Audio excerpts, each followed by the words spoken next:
Welcome to Amplify, the personal brand business show. Today on the show, Bob is speaking with Jai Aenugu. Two-factor authentication.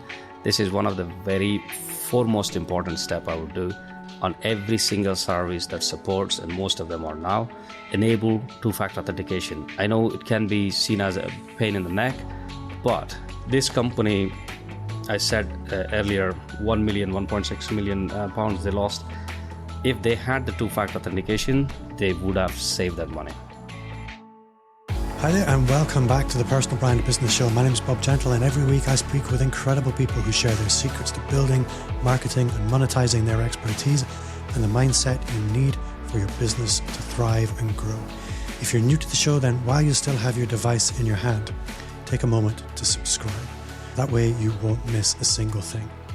Now, I have been in business for a rather long time, and there is one thing that I have seen screw up somebody's business more than anything else, and it's getting hacked, having cybersecurity breaches, or other kinds of online shenanigans that will mess you up. And this week, in a Christmas special, I guess, hopefully this episode is going to come out in between Christmas and New Year. When I saw Jay's jumper, I could not do anything other than this. He kind of drew that line in the sand for me.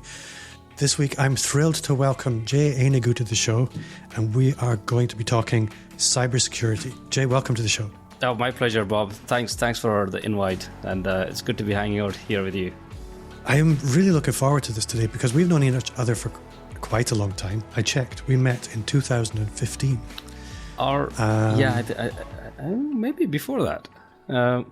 Maybe before that. I look back to when was the first email that I had with your name in it, and it was 2015, but that might also be just when I created that mailbox. All right. That's quite likely. Right. I know you reached out to me at some point at the podcast, but I know you from before. You used to sponsor, what's her name, Caroline Manikiewicz events. Yes, and that's where I know you from, NEC Studio and all that, Yeah. So we've known each other for quite a long time, and for the listener, we're going to be talking about cybersecurity, and that's great, and it's really important. But what really drew my attention to Jay back in the day was you've been in the content marketing game a lot longer than I have, realistically. For me, back then, you were probably one of the real local forerunners in the personal branding game. You took that on board and you really ran with it. And I think for anybody really, you're a great role model from a content perspective because you've been doing this since before people were really doing it. And I've always admired that, and I still admire it. And we can talk about that later. But what probably makes sense, rather than me ramble and waffle, which I'm doing more than normal, is if you maybe just tell us a little bit about who you are, where you are, and the kind of work you do. So, as you rightly said, I'm Jai Aenugu. I'm the founder at Techforce Cyber, a cybersecurity services company based in Aberdeen, but we work with clients across the UK and out with UK as well. As we rightly say, we are the second best cybersecurity company in the UK. Don't ask me who the first best is. Right? We love doing it. I love doing it. Helping people in their security journeys, helping businesses in their security journeys. Right? So we're based in Aberdeen, but work with across. But we are looking at an office space in Edinburgh as well very soon. So let's jump straight into cybersecurity, because one of my very first jobs in the digital arena was with a company that lasted maybe a year. And then one day, that company had their server hacked. All the websites on that server were destroyed. They had to start rebuilding them. It cost them an absolute fortune, and they went out of business. And since that happened maybe 2002, I've seen it happen again and again and again, that great businesses get destroyed because somebody messed up their junk. So what probably makes sense is for us to have a little conversation about what does good practice look like from a small business perspective? What do people do all the time that they shouldn't do? And what do they not do that they should be doing? And I guess a good place to start would maybe be for me to point the finger at you and say, what do you do differently in your day-to-day to most people as a cybersecurity consultant? So I'll answer the last question first. What do we do differently? I've been at both sides of the table. So I was an IT manager before. I worked for a company where I used to deal with lots of suppliers who were offering the cybersecurity services. I've seen at both sides. Now, sitting at the other side of the table, I know exactly, most cases, I know exactly what a business needs after the conversation we have with the client. And that's the perception that not many people can have, because you see what I used to say as salespeople coming in, giving the sales pitch. But once the job is done, once the sale is done, then you don't necessarily live up to the expectations. And I know what the customer wants. And not just me, and we train the same with our salespeople as well. So that's the difference between us. We work as a partner, as your in-house security team with a business, rather than just trying to sell something and then move on, right? So with regards to the best practices, Bob, it's just like your house, right? What do you do to keep your house secure, your home secure, right? You'll lock the doors, you'll close the doors, you'll lock the doors, you'll make sure there's nothing, no loopholes on your door somebody can easily open. Same with the windows, and make sure your roof is right, everything is correct, and then you'll do, there are no leaks and stuff and everything in the house, right? Just your business is nothing different. We just have to follow that hygiene, the cyber hygiene. We need to make sure we are protecting our computers and our passwords, our identities and our firewalls, our networks and everything, right? And nowadays, as a digital transformation, most businesses are using cloud technologies. Make sure the cloud is configured correctly. That's what we do day in, day out basis. We test your configuration. We do the configuration reviews, or we try to hack your companies only if you give us a job. That's called ethical hacking. And we find out the loopholes before the bad guys do. That's always a good thing, rather than the bad thing. Businesses, what happens is, most of the times, especially in the small businesses, I'm not trying to bash anybody, but from my experience, it's mostly a reactive approach. It's not the proactive. I can give you an example. We approached a business a year ago or 18 months ago for our services, and at the time they said, "Oh, no, not interested. We are a very small company. Nobody is interested in hacking us. We don't. It's fine. Cybersecurity is fine with us." And then a year or 14 months later, they had a massive breach, and they lost lots of money, right? And then we were having a chat with the CFO. We were called in to rescue and recover the stuff. We were having a chat with the CFO, and CFO goes, "Hey, once this is all done, can you put in a proposal together?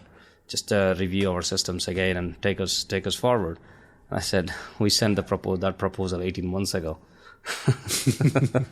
It's just a reactive, and people think nobody is interested in their company. They're too small. Yes, nobody's interested in your company, but everybody's interested in your money, right? The bad actors, the threat actors, when they hack something, when they hack your company, they take your data. They will make your data to be inaccessible by you.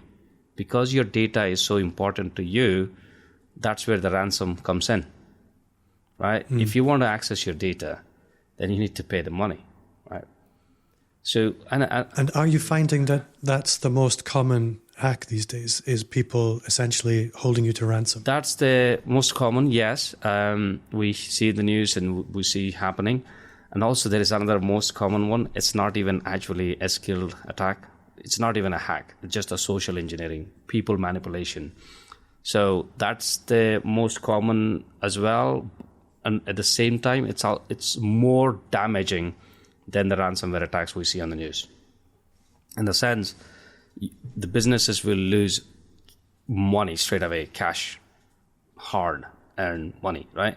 So what happens is the threat actors, the bad actors, hackers, let's call them, what they do is they send fake duplicate invoices to companies. They find out who the company's customers are, and then they pretend, they impersonate the customer. They send the fake invoice. They say, hey, our ERP system is having a issue, or our payments bank is having an issue. Can you pay into this new bank? Right? And most of the times, the person who is paying, they don't even check. Actually, they don't even check what's happening. So they may be middle of doing something, and they just look at the email. Oh, let's sort this out, and I can go back to what I'm doing, and then they just make the payment without actually verifying the details. And it's depending on the size of the business and size of the invoice. We have seen losses upwards of £1.6 million. And imagine for a business which is turning over like 6 or 7 million per year, and they lost 1.6 million. That's huge. As a matter of fact, there is a stat saying most small SMBs that had an incident, 60% of them will go out of the business within 6 months from a cyber incident. Yeah, so that it's called business email compromise, and we see it a lot. Hi, it's Bob here. If you're listening to this show and thinking, this is way out of reach for me, I get it. But I want you to stop. Working with me one-to-one or in a group on your business is accessible and affordable, no matter what stage your business is at. Just open your email, draft a message to bob@amplifyme.agency, or search for @BobGentle on any social media platform. Direct message me, tell me your story, and I'll do my very best to help make sure that the next chapter is the best yet.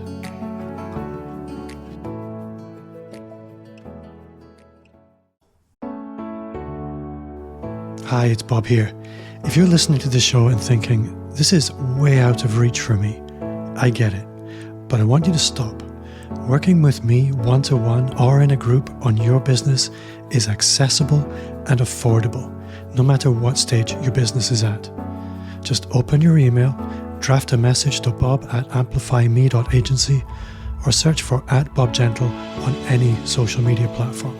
Direct message me, tell me your story, and I'll do my very best to help make sure that the next chapter is the best yet.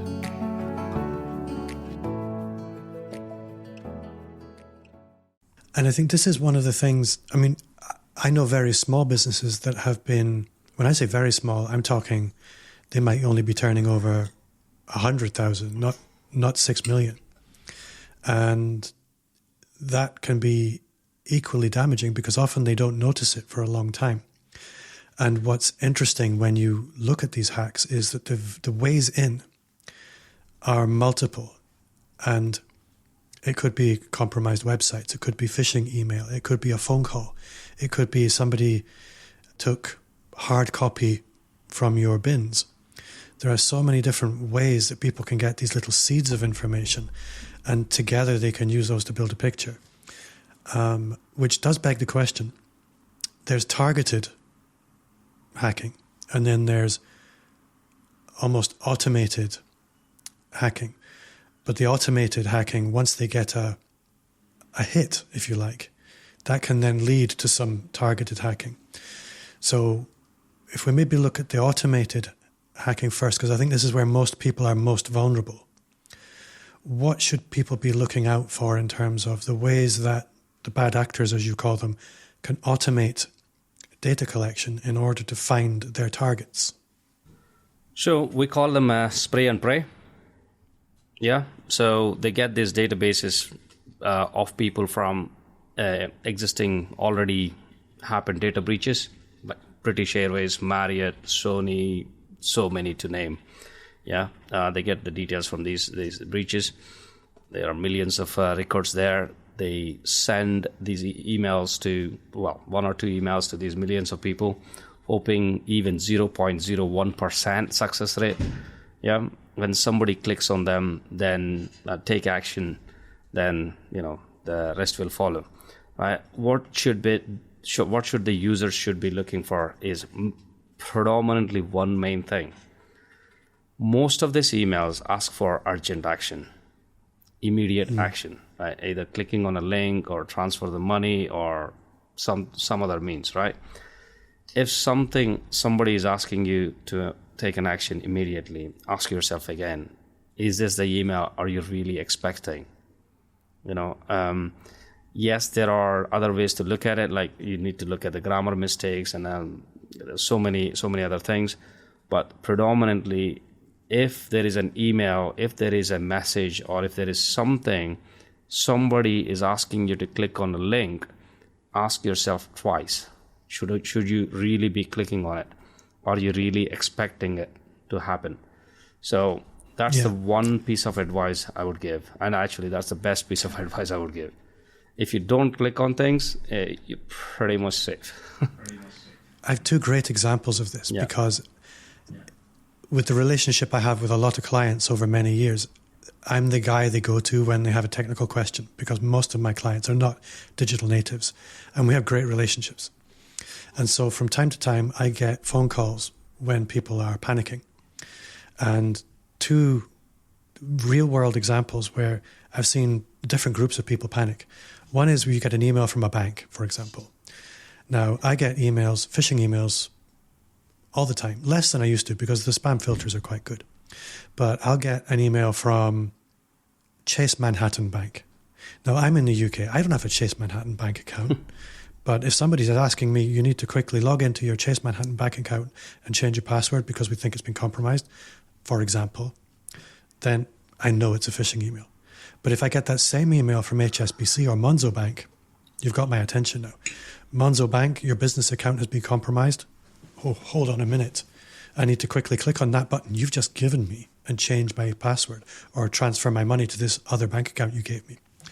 So it's the more that email seems tailored to you, the more likely you are to react instinctively to it. The other side of this that I've also seen, which is really nasty, is I had a few people call me, and I won't name names, but they were responding to an email that went something along the lines of, we've hacked your computer. Oh, yeah. We know the websites you're visiting. You have some stuff to worry about. Transfer 5,000 Bitcoin, whatever. It's obviously not 5,000 pounds in Bitcoin to this account, and we'll leave you alone. That kind of thing. Well, the only reason people reacted emotionally to that is because they had visited some dodgy websites. If you hadn't visited any dodgy websites, you weren't going to respond emotionally to that and have a little bit of anxiety. And that one, I had a lot of conversation with people like you back when that was happening, and people really responded badly to this. So I think to supplement, if this email comes in and it makes you feel like you're panicking, take a step back, take a deep breath, and go and speak to somebody like Jay and just ask the question, and you'll get some instant reassurance, or you have nothing to worry about. You actually have something to worry about. And you know the scariest part of these emails, because I've seen many, some of my friends approached me in the past. When they send this email, they will send the password to prove a point that they've been in your computer, right? And one particular instance, this person was like, it seems they hacked my computer. They know my password. You know how they get the password? I do, but you tell the story. So most people use the same password across multiple services, if not all the services. I used to be one of them, Before decades ago, I used to be one of them. So these services, not all of them are secure. One of them may be a breach. You visited a user community or a forum or some other service. You placed an order from a website before that's not being well maintained now. It's been breached. But your password, when it's breached, your password is out there. Since you're using the same password, the chances are very likely you will use the same password for your computer login, right? And when this hacker sends you the password, then you are thinking, oh yeah, they really breached my password. So my computer. Yeah, all they need is your email and a password. Yes. And if you're like anybody, simply recognize, you won't even think, well, that's not the password for my actual computer, but it is my password. So let's use me as an example. I'm a small business owner. I have a few people in my team. I don't have a big organization. I'm not, to be perfectly honest, I'm probably not at the stage where I would make a sensible client for a cybersecurity company. But what should a good infrastructure look like for me in terms of password management, my connection to the internet? How should I be protecting that? Should I be protecting it? What should be in my toolbox from a cybersecurity perspective?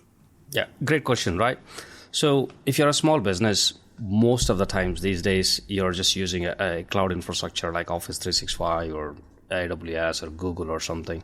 I would not think you would have a server, but regardless, right? So there are a few pointers. A National Cybersecurity Center of UK, guides. What I would say is, as per the NCSC guidance, make sure you have the strong passwords. Try to adopt the culture of using password managers. A password manager can actually create a unique password for every single service and also store that password. Next time you go to log into that service, then you can just log in with the password manager, and it syncs with your mobile as well. If you're using iPhone, you may have already seen iCloud Chain. Similar to that, there are LastPass, Bitwarden, Password One, so many tools out there. And two-factor authentication, this is one of the very foremost important step I would do on every single service that supports, and most of them are now, enable two-factor authentication. I know it can be seen as a pain in the neck, but it will save your life. This company, I said earlier, 1.6 million pounds they lost. If they had the two-factor authentication, they would have saved that money. So two-factor authentication is one of them. Keep your devices up to date, your software and everything up to date. Make sure when you're done with a user, when you're done with an employee, when the employee leaves, or when you're sharing your data with a client or supplier, when the project is done, make sure you stop the access. So make sure you know where your data is, who are accessing your data, and make sure you protect it. And what we say always is, give somebody lowest access to perform their job, right? So that your data is protected, right? If you're encouraging your employee to bring their own devices into the work or access your work data, make sure you have some policies set. Like, so for example, the devices should be up to date. They should have an antivirus software, da-di-da-di-da, right? So these are some of the things: access controls, software configuration, and passwords, and also, accidents do happen. Make sure you have a backup. And these days, we don't really hear very much about computer viruses. There's lots of other cybersecurity things that take center stage, but you don't really hear people talking about simple things like virus protection anymore. And a lot of Mac users in particular are under the impression, and you can tell me whether that's rightly or wrongly, that they don't need virus protection. What's your perspective on that? Well, it's not correct, right? For hackers, bad actors, it's a business as well for them, right? We are all in the business, Bob. So we invest something to hoping bigger returns, right? So the bad actors, hackers, they do the same. So if you look at the percentage of people that use Mac versus the percentage of people who uses Microsoft Windows, the percentage of Mac is very little, right?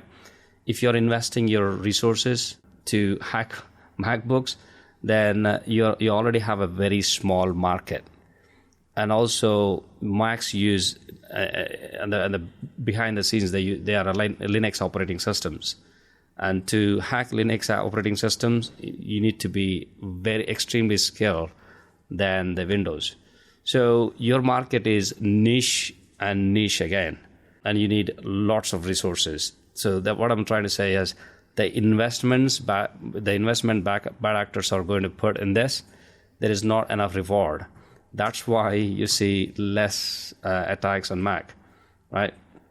And also that's why when you see there is an exploit for a Apple operating system, whether that is Mac OS, iOS, or any iPad OS, these exploits are extremely expensive because they're not easy to find.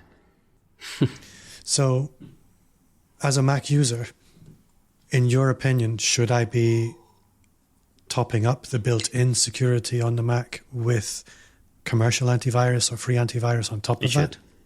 You should. Absolutely. Yeah. So I said there is a smaller market of Macs and lesser return for hackers, but not all the actors are motivated by money. Some are motivated by a challenge. Some are just for fun. Political activists, national, nation-state sponsored hackers. You get all sorts. And sometimes, I know you said earlier, there is a automated attack and there is a targeted attack, and you said something else.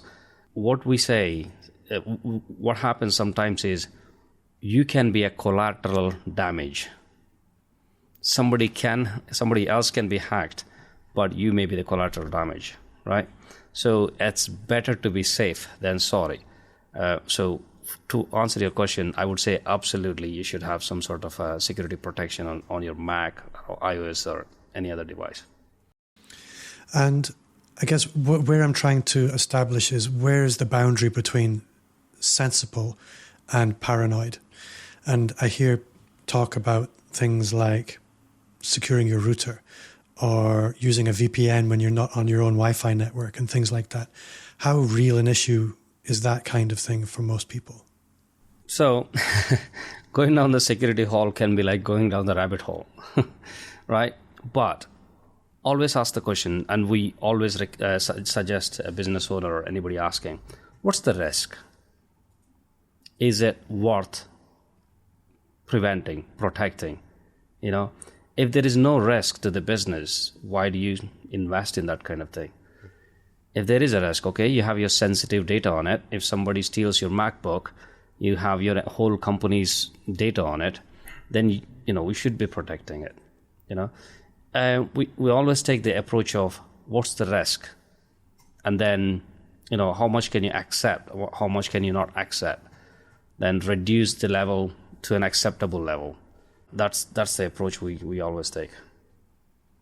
Yeah, I think the more important the data, the more you have to protect it, and the more vulnerable it is, and is very vulnerable if it's held on a local computer. Then you have to protect it. If it's in the cloud with good backups and good security, then your local network, I guess, is less important. So, yeah, absolutely. What's the data value to you? Yeah. Can I say something about the collateral damage? Yeah. I will give you an example. Right, there is a company called Maersk. Do you know who Maersk is? I do. I think the world's biggest shipping company, Maersk Line. Yeah. You know how many containers they ship? Just put it in the perspective. 25% of the world's food is being shipped by Maersk. 25% by just one single company, right? 1/4 of the entire world's food, right? And they ship a container every 3 seconds. Well, don't ship, but a container is being loaded every 3 seconds, right? So they were going about their business, and one fine day they had a cyber incident, like massive one. Yeah, that 3 seconds went to 6 minutes. The 3 seconds, a container for every 3 seconds went to a container for 6 minutes. Yeah, because they couldn't operate anything. In fact, 55,000 devices were encrypted in 7 minutes, right?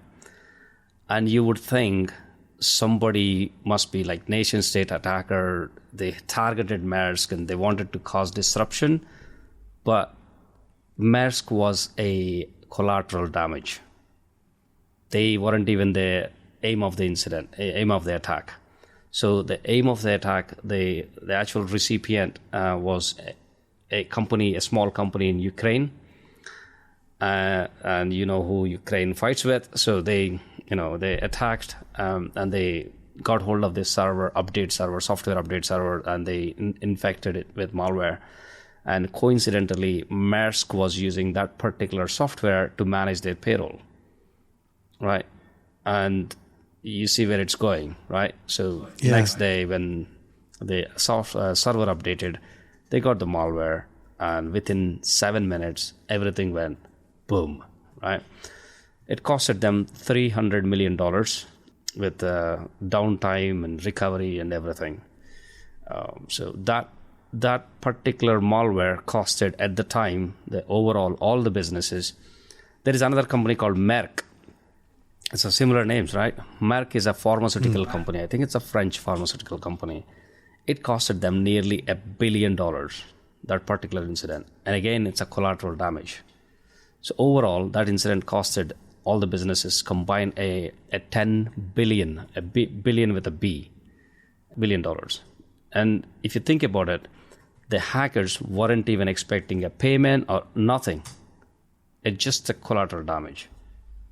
Just the disruption. Just the disruption. Yeah. And they wanted to cause disruption to one company, but yeah, so many other companies were in the damage, yeah. And I think to scale that down to the impact on a business like mine, if I'm unable to communicate, if I'm unable to access client data, if I'm unable to pay my bills, if I'm unable to access my money, if my money's gone, yeah, it's like, how long can you survive without oxygen?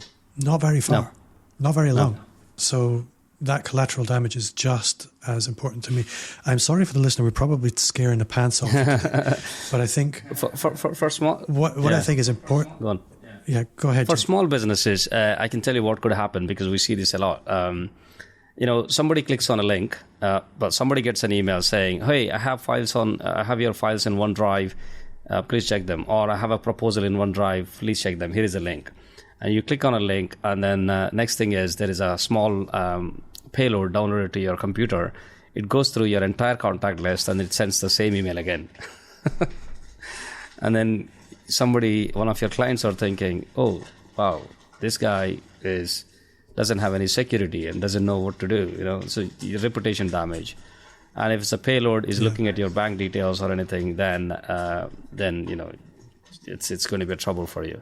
We had few incidents recently where actually the hackers came to know about the bank details, how much money is being transferred and everything. It's crazy.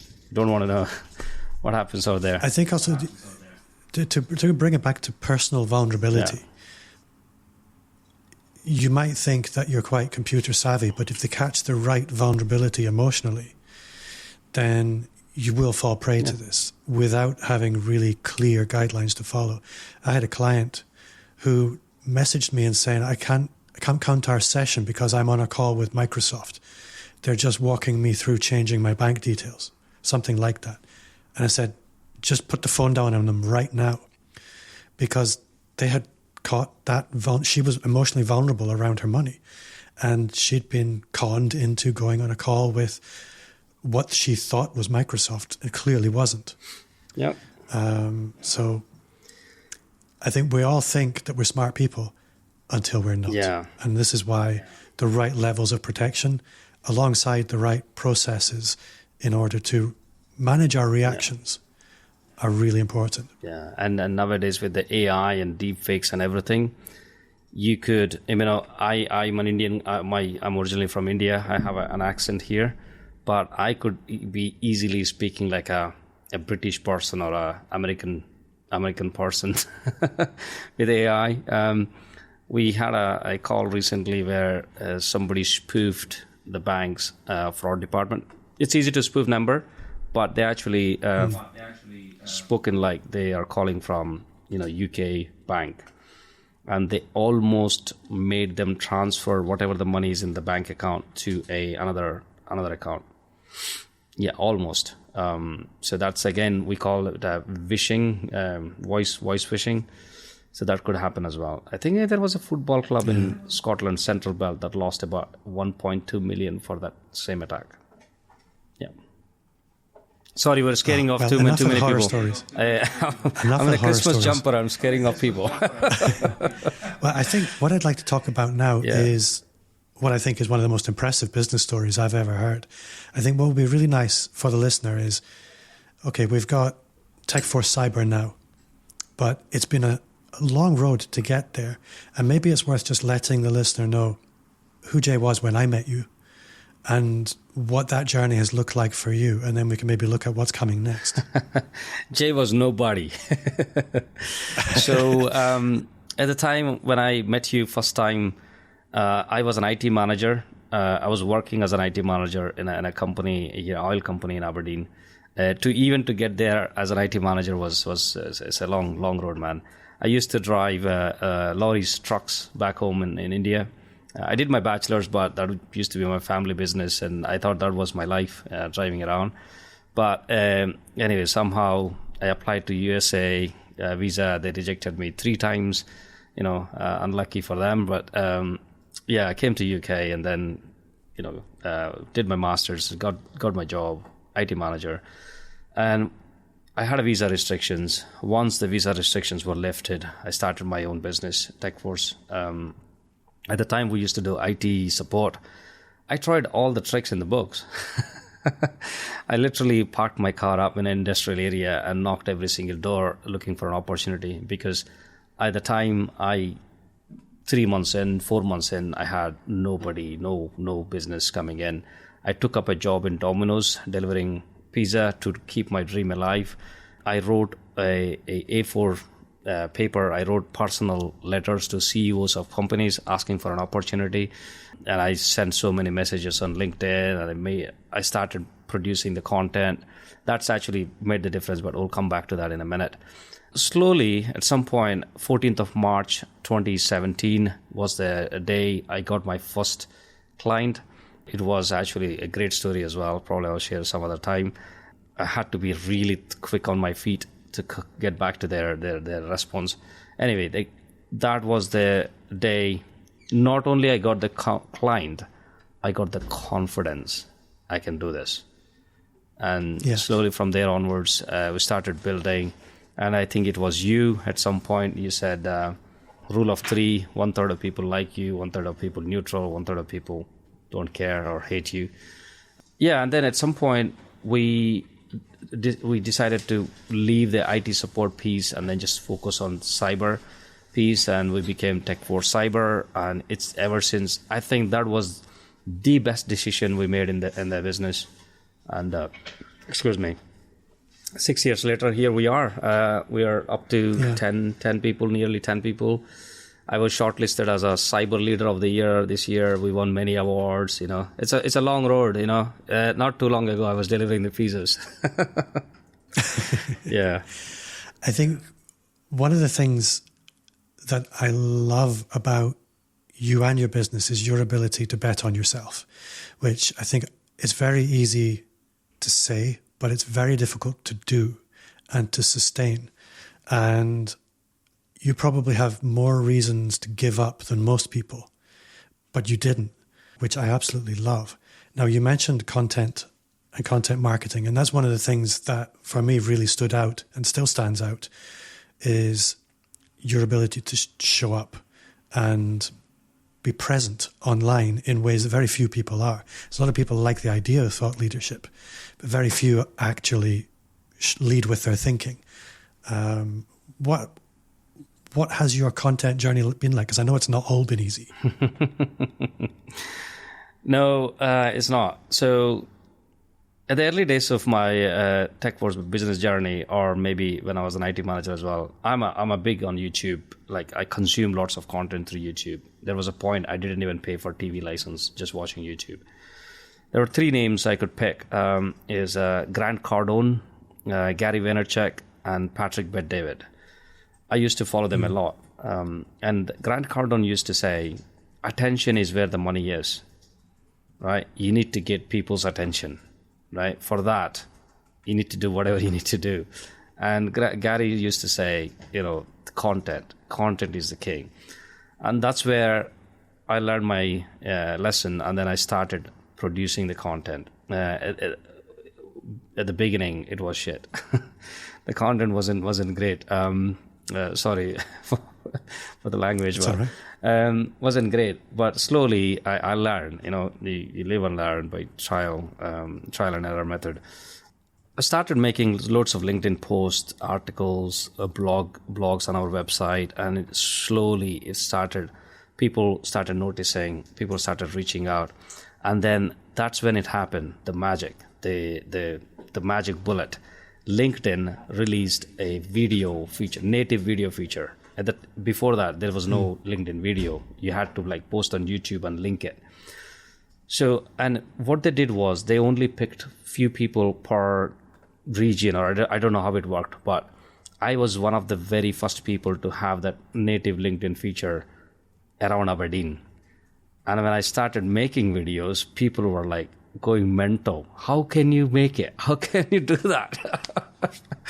It was awesome. I really enjoyed it. And I love talking about myself. I enjoyed the process, and the idea was I wanted to take people on this journey with me, like the Techforce journey. And I used to make videos about where I was, what I was doing, the challenges in the business, and the quotations, proposal, everything, pretty much, leaving the sensitive information out. I used to make a lot. And at the same time, there were loads of people, not loads, but few people came out of their, caves. The haters came in, and they used to pass on all sorts of shitty comments. I was disappointed at the time because I gave a thought to them, right? And then I met you again. I saw you again, the Caboose, the cafe. And that's where you said, hey, Jay, remember always there's a 1/3 rule, right? And it stuck with me ever since. Back from where I was, where I am, my culture, we really care about what other people think of us. Just coming out of that thinking alone took me a lot of time. And I still do that. I still think what other people are thinking. But that's the thing about content, right? You just have to be yourself and see what need to be done with the business. The videos had a massive impact. The blogs had a massive impact. All the content we produced had a massive impact on the business. And we're only getting started. We're just scratching the surface. I was catching up with my marketing team earlier, and we have some really great plans for next year. I was saying this year earlier, one of the theme was content to commerce. I think next year it's really going to be content to commerce. We're going to make so much content, the relevant content, and then we'll try to turn it into commercial business, commercials to Techforce Cyber business. Yeah. So your business has grown into a business that serves nationally in the UK from a local business. And I think a lot of people, when they think about content marketing and personal branding, in my industry and in the online space, they automatically just think global. But I'm curious to hear from you what impact leaning into your personal brand, betting on yourself and the visibility around that, what impact that has had on a very local level. Well, you said it's driven business, but maybe tell me a little bit about the reality of what that's looked like. So if it wasn't for the content and the videos on LinkedIn and the posts on LinkedIn, I probably would have closed the business a long time ago. People started noticing who I am, right?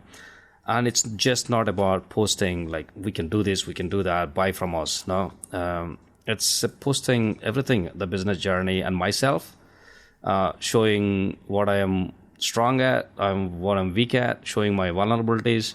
People really connect when you show your vulnerabilities out there, right? So I was just being myself. I wasn't really expecting much, but I was expecting the attention, whatever the attention it was, and within no time, I think a year after, every event I go to, people used to call me, oh, LinkedIn guy. I think they still call me LinkedIn guy. In terms of the impact, I have seen businesses running for 20, 30 years locally, and they, turnover maybe around $500,000, less than $500,000. But since we moved to cybersecurity, I think we're more than double that within a couple of years. And I wouldn't say everything is because of content, but content has played a massive role. And not just the business turnover and stuff. You will attract right type of talent as well. And you show your culture and everything, you attract right type of talent, right type of partners, right type of mentors for myself, loads. Because we really show who we are. We're not pretending to be somebody else, so, yeah. I think as well, one of the things that with your content is you're not simply trying to fit in. A lot of people with their content marketing, they're scared to stand out. It's like Mike Michalowicz, he wrote a book about marketing called Get Different. And he talks about how as human beings, we're designed to almost ignore similarity. But we're hardwired to pay attention to anything we see as slightly different. So if you're going to do anything, then trying to out-normal everybody else is not going to work.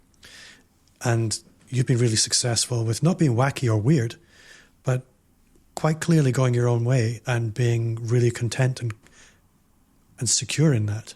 And I think that's also why it's been successful, is you're not going down the tried and trusted way that every other IT and marketing, every other IT and cybersecurity company promotes themselves. You make up your own route.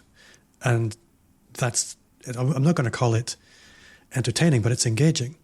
And it's you want to get behind it and you want to cheer it on. Yeah. And I think that's why it works. Yeah, I call it a purple cow. We often, I say to Libby as well, often my marketing colleague, Purple Cow. Purple Cow is a book written by Seth Godin. It's a brilliant book for marketing. How often do you see a purple cow? But when you see it, you're like, you probably take a picture or look at it twice. That's what you want to be.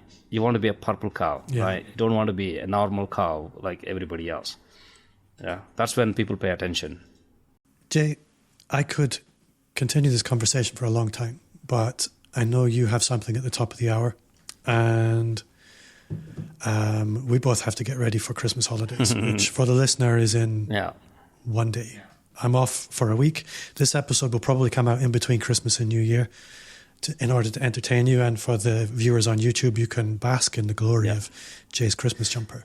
There's something I forgot, Bob, earlier is about the cyber attacks on the normal people and the Christmas being very relevant. So how many people do you think shop on Amazon?